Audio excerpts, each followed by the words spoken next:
Hello there, wonderful lads and ladies, watching this short video essay on truth, perception, reality, media, and deception.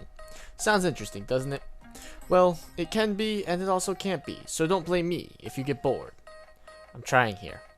Anywho, throughout the years, and especially in the exceptional circumstances that we find ourselves in during this pandemic that YouTube isn't fond of anyone talking about, media has become both an increasingly important and integral part of our day-to-day lives. Media is our source of news, entertainment, distraction, joy, and so on.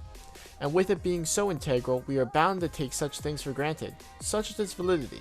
However, it is crucial that we question even these things that we find so easy to trust. It is essential that we analyze media and its effect on us over time, especially when it's taken into consideration that media can and is easily altered to show dishonest and untruthful content. Now, this is a deep question, and I need to go into some detail with it, but for this to make any semblance of sense, we first need to get on the same page, and feel that for us to have any fruitful discussion, we first need to have a clear understanding of what we're talking about. So let's begin. First up is a huge distinction: perception and reality. Many people think that the two are very different things, but they're far more intertwined than you may first think. Reality is the world around you and how everything works. In essence, it's the rules, laws, and structure of the world. The pure science and math, if you will. Then there's perception, which is how you interpret reality. It's that question of if we see the same color, blue, or if things are actually as they appear. For example, if you look at your screen, it's yellow, right? Well, not exactly. You're looking at a bunch of tiny red, green, and blue lights that light up in such a way that it tricks your mind into thinking that you see yellow. And that's perception. You see three individual colors, but perceive them as one solid color. That is perception in a nutshell. For those interested, I'll link a video that goes more into depth on this topic in the description. So you may be wondering, how are they related? This is where things get interesting. You perceive reality. There is no actual way for you to get any one-to-one representation of reality as it really is. And thus your perception is your looking glass into reality. For lack of a better term, it shapes your reality. It's just like how math is simple at the base. But some people can prove that 1 plus 1 doesn't actually equal 2.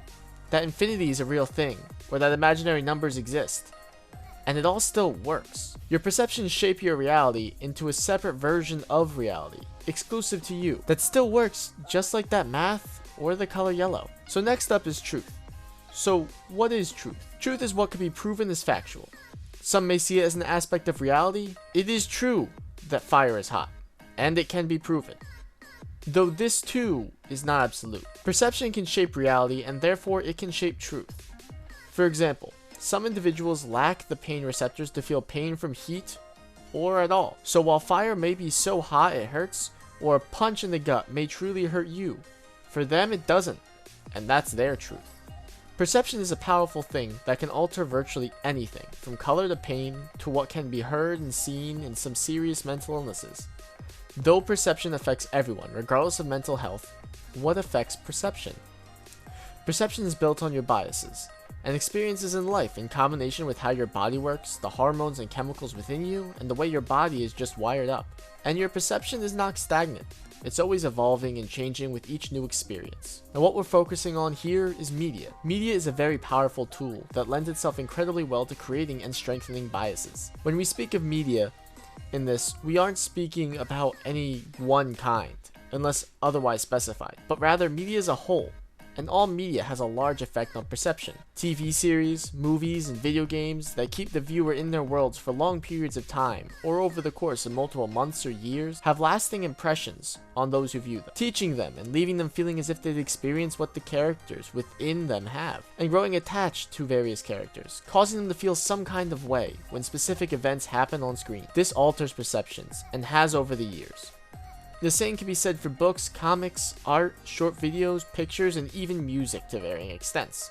If it is media, it holds power. Society even fears this to the extent that over the years, society and the government have come forward blaming comics, movies, TV, video games, and the internet in that order for any and all issues: stupidity, and violence possible. However, media by itself is not solely the harbinger of perception alterations and reality changing as we know it. However, these changes are brought about by those who create and share this media. For example, according to a study by a name that I might mess up, and probably will, Babe, and others in 2019, if the individual is highly skilled or knowledgeable in the area or field, it drastically raises a user's truth perception value, or PTL. And this increase in PTL can even occur due to something as simple or as similar as a specific demographic. This rise in PTL means that individuals are far more likely to perceive what is being shared with them as the truth, and allow that to reinforce or combat their biases. What's even more concerning is, according to another study by Liu and Kang in 2017, this same rise can also be attributed to the sender or individual sharing the media or information being more likable, or even how private or public the sharing of information is. This can also extend, to a degree, to what the perceived intentions of the sharing is. So,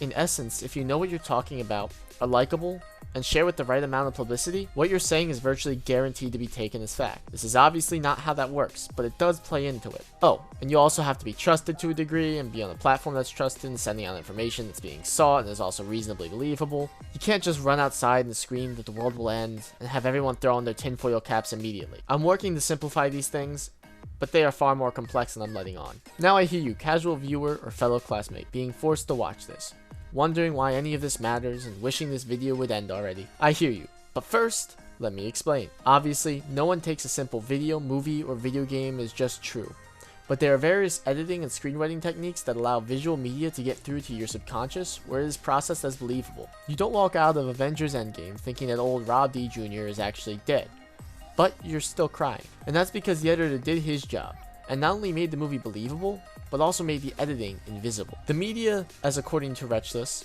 imitates life as we experience it in real time. The media allowed your brain to take in this information and subconsciously process it as truth, which caused you to bawl as a bunch of fictional characters were fictionally snapped away in a fictional world for a cinematic set piece in a fictional film. And that's completely normal. There's no reason to cry, but you do this because that film or media contains or implies, as Farrelly put it in 2016, certain fictional truths via their perceptual content, which translates into exactly what I said before.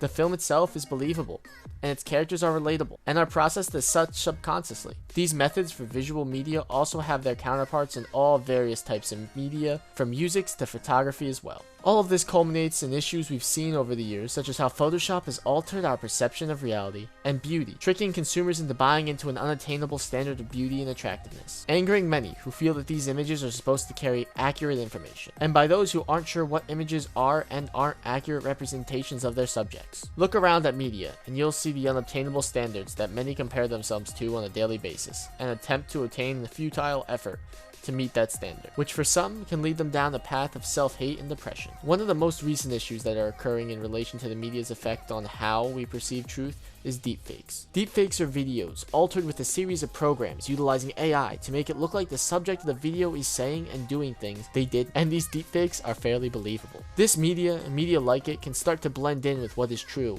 and begin to impact our perception of media as a whole, causing us to continually doubt most media we see. As Westling in 2019 put it, fake content may lead to the death of trust in media outright, as people will assume that all content may be artificially generated fake news.